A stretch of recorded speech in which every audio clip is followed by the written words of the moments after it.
The final lesson about the structure, the narrative that we're creating for this audience is what to do with the Q&A. The Q&A typically is somebody will always give you a story about there was just a fantastic Q&A at the end of a webinar that they presented on or something. Good for them. For the most part, Q&As are not tremendously interesting to most of the audience, which is why, and they've learned that enough. It's been repeated enough so that most of them, or a lot of them, would just drop off, or at least stop paying attention during the Q&A. So there are a couple of things to prevent that drop off, or at least, if not prevent it, at least make it less severe. One is the linger slide. So whatever slide, and you normally would want to do this on a slide. I've said before in an earlier one that you want, even presentations with no slides should probably have at least two. You want a title slide at the very beginning so people know they're in the right place at the right time. They can sort of, put away that anxiety and settle in. And then you want a call to action slide. The call to action slide acts as the linger slide. And we call it the linger slide because it lingers. It just stays on screen. You get to it as part of your narrative structure, right? And here are, so, the next step, what to do next, there are your options, and you give them like 2 options max, ideally, of what to do. That slide is your last ever slide, okay? There is no slide that says Q&A on it. There's never a slide that says questions and like question mark and whatever.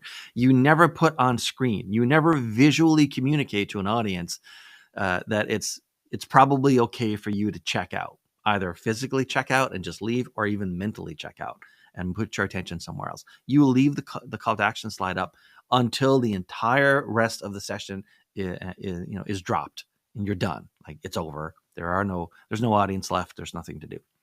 So that's your linger slide. Your call to action slide is your linger slide, and it overlaps the entire Q&A period. Never leaves the screen. Okay, so we've got that. So we know what we're doing. We know what's on screen during the Q&A. There are some newer platforms where questions can actually be popped up on screen. And I don't mean just, like in Instagram or YouTube Live or something. I mean, like, seriously, like, there are platforms. There's a one in Europe called Contrast. It's getcontrast.io, where you can actually have the questions from the Q&A pop up on screen, or they can sort of become a topic that people talk about, and that's great. Those are, that's fantastic. You still have the linger slide up, though, because you want to give everyone the maximum amount of time to look at the links and options you're providing in your call to action and then execute on the call to action. Also, the longer something stays on, this is, we've all been inadvertently trained in this as webinar audiences and presentation audiences for decades and decades now. The longer a slide stays on screen, the more important people think it is.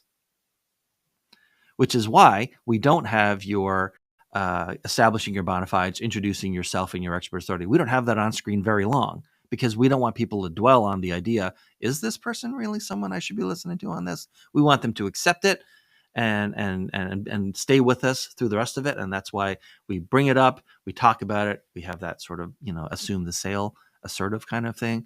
Of course, I'm the expert you should be talking to, not arrogant, but, confident, and then just dispense with it. This is the opposite of that. Here we leave the call to action on screen as long as we can, because it is really the most important slide in the entire thing. No matter what you showed before or your great diagrams or whatever, the call to action slide is the king of your slide deck. Because if nobody picks up the call to action, why did we do all this work? We accomplished nothing. We built awareness, which, no offense to folks in marketing, but building awareness is not the same as sending prospects to your sales team. And nobody, eats better because we built awareness. They eat better because somebody bought something from us. Now, as far as what to do in the actual Q&A itself, a couple of options here. I always, 1,000,000% of the time, recommend that we seed the Q&A with 1 question or 2 questions. And that's because the last thing you want when you finish a presentation is just radio silence because people weren't paying attention at that moment, or they're busy working on the Q&A, the call to action, and there's nothing going on, or no one just has any questions. It's terrible. It's very, very helpful to prime the pump on this. Now, like I said before, a lot of people will drop at around the Q&A section. They'll either drop mentally, like attention-wise, or they'll actually exit the session. And that's because we all think of the live event as consisting of three parts. A lot of passive voice in there. Not as a writer, I don't like using passive voice. But there are three. We think there are three sections to it. There's the opening section where they sort of talk about themselves and establish themselves. You know, the speaker of the company. Then there's our section. If you're in the audience, our section means they're going to talk about the thing, the topic that I signed up for. Like, this has a title, and I'm here to hear them talk about that subject based on that title of the webinar. And then the third section is Q&A. Most people, I've mentioned in another video, most people do not register so that they can listen to the Q&A. Like, the Q&A is the absolute least interesting, least important part of the entire live event for them. One thing that if the client agrees to seed the Q&A with two questions, the first question is always the same. It's not the exact same question, but it's always the same style. And that style is what we call the scary question. There's going to be a PDF, I think, in the course that lists out the various styles of questions we like to pre-populate the Q&A with. But the scary question always goes first. And here's what the scary question is. Imagine it from the audience's point of view. I'm sort of half paying attention. I might be in the process. Okay, they're winding down. They're done. I've been listening to the Q&A. I'm actually booking a demo right now. It's great. I'm kind of done with these guys. They're moving into the Q&A. And the first question is a question that I never expected that they would ask themselves, because it's got to be uncomfortable for them to be asked that question. Some examples. Hey, competitor ABC just came out with this new product that seems to do everything yours does, but like this other thing as well. Like, what do you think about that? What's your guys' next move going to be like that? What do you think the impact on the market's going to be for something like that? You know, it's a question, the scary question. And if you can't come up with one for your thing, go to your head of sales and say, hey, what's the one question you dread getting asked, especially in the beginning of a meeting? Like, what do you really, really not like being asked until you've had a time to sort of warm up an audience or warm up the prospect? That's most likely a great candidate for you for your scary question. A scary question is essentially a question that you would never want to be sandbagged with. You wouldn't want to be surprised by it. But if you know it's coming and you've got a little time to prepare, there's an opportunity for you to really wow the audience. That's the scary question. It's always the very first question. It is such an attention hook, as far as Q&A can ever be super attention getting. It's the best option for keeping someone through the first question and first answer of a Q&A. And then if you can keep them for the first question and answer of a Q&A, you can keep them for the second. It really is a battle of inches in the Q&A. People are going to be dropping off the entire time the Q&A is occurring. But if you can keep them for the first one, then you can at least get them to the second. And that's why we usually recommend that we pre-populate the first two questions. The second question is kind of whatever you want. There's of the styles that we recommend, they basically revolve around how to answer, how to pivot, how to turn upside down the question to answer a different question. It's just speech writing techniques for keeping an audience interested by making them think they're going to go down this path and then pivoting to another one right away. It's like, oh, hey, something novel. And they'll stay around for another question and another question and so on. So that's the scary question and the other styles of questions. And I'm surprised by how often I have to remind clients of this. You are under zero obligation to answer any questions in the Q&A, and you certainly do get to cherry pick. A lot of the times, especially with inexperienced hosts, if your webinar has a host, they will literally pose the audience's questions to you. If the audience has questions, they'll pose them just in order. And that's stupid for a few reasons. One, why do people ask questions? Some of them want to get something some sort of advantage or some sort of confidential information from you. Some of them are trying to make themselves look smart or make themselves feel better. I don't know who they think's paying attention, but whatever. Or they might be trying to impress you with the question, right?